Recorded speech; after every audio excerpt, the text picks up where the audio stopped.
Tôi yêu quê tôi xanh xanh lũy tre, quê hương tuổi thơ đi qua đời tôi.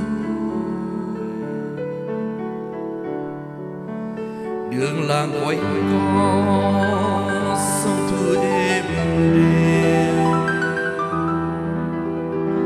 thả diều đá bóng nắng cháy giữa đỏ.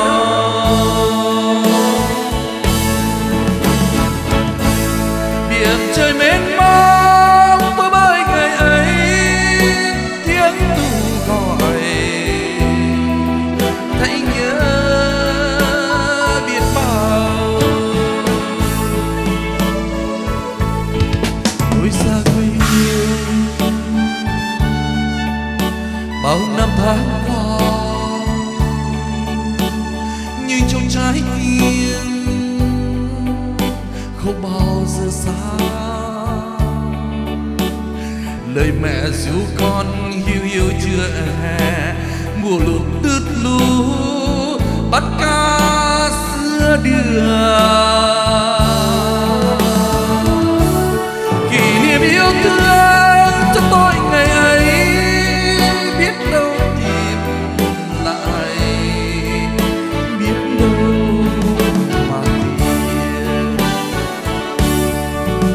Ngày ấy đâu rồi, ngày ấy đâu rồi, cho tôi tìm lại một ngày âu thơ, cho tôi tìm lại, cho tôi một ngày.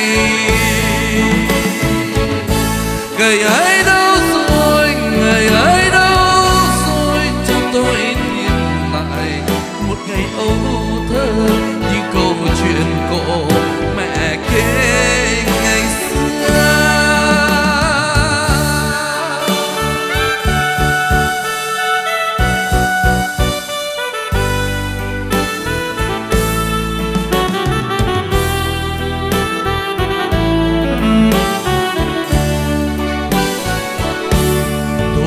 Xa quê hương bao năm tháng qua, nhưng trong trái tim không bao giờ xa. Lời mẹ ru con hiu hiu chưa hè, mùa lụt tướt lú bắt cá giữa đường.